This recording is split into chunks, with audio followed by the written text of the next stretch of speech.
TikTok is in trouble. Until India banned this app, it was ticking on its way to success.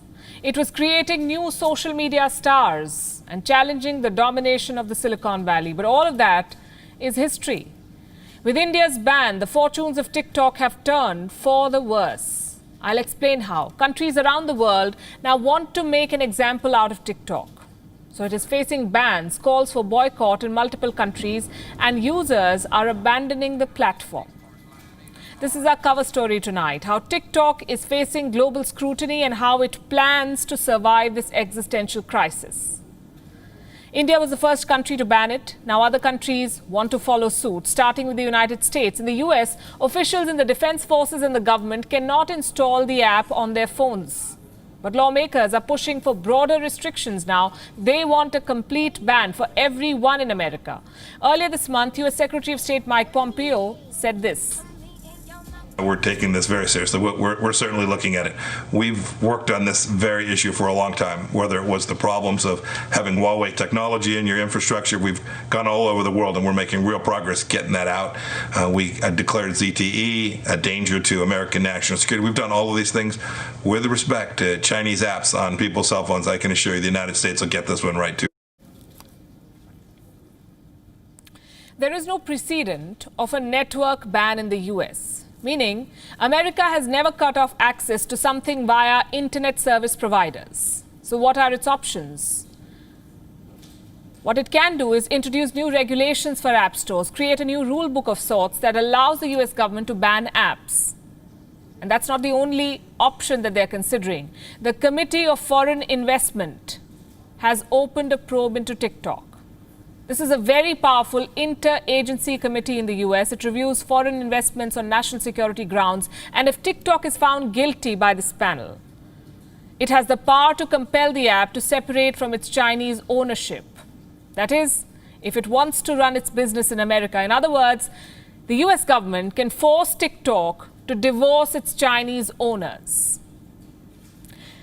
Then we come to Australia, another country that is looking to ban TikTok. Lawmakers there are building pressure for a ban. It began with a report. Earlier this month, the Herald Sun reported that one Australian lawmaker is pushing for a ban on TikTok. And since then, others have joined. The chorus is growing louder. Senator Jim Molan has claimed that TikTok is being, quote-unquote, used and abused by the Chinese government. Then a lawmaker from the Labour Party called TikTok before a committee of lawmakers. TikTok's representatives were asked to face a panel. They call it, and listen to this, they call it the Select Committee of Foreign Interference Through Social Media. Yes, Australia has a committee of lawmakers just for this, to look into foreign interference through social media. It is a serious issue and they take it seriously.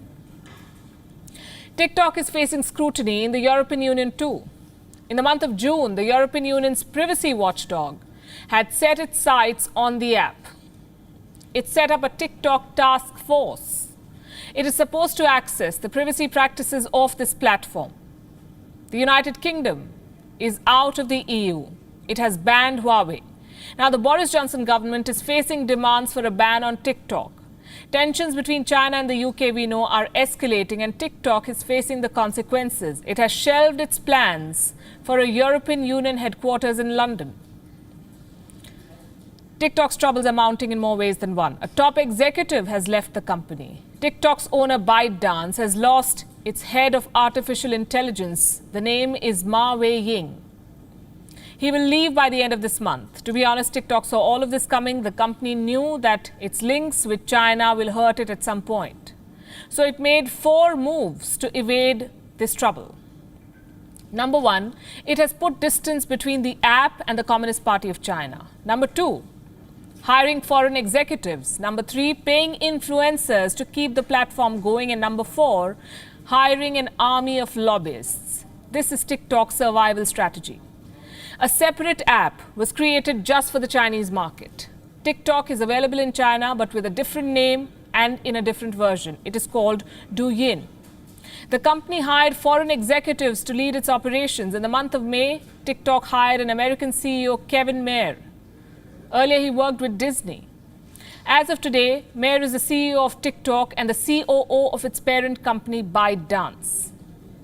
Interestingly, most of the top executives of TikTok now are American citizens.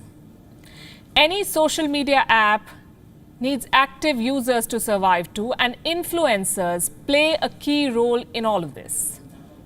They're known as TikTokers in this case. For many of them, TikTok became a legitimate way to earn a living.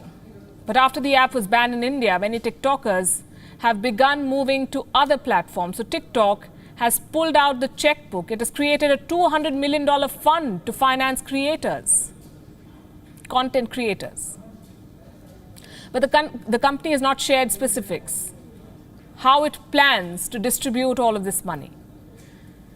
And that's not all that TikTok is doing to survive. It has hired an army of lobbyists in the US just to protect its business there. Reports say this is a recent development. Until last year, TikTok felt no such need.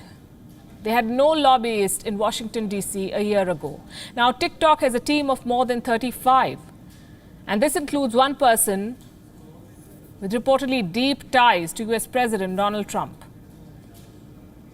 Why such special attention to America, you may ask? Because if the US bans TikTok, the world will follow suit. This is not just about business, which is also important. But other countries may follow what America does, especially America's allies, who will be emboldened by an American ban on TikTok. But remember, it's the ban in India that has proven to be the catalyst for this global action.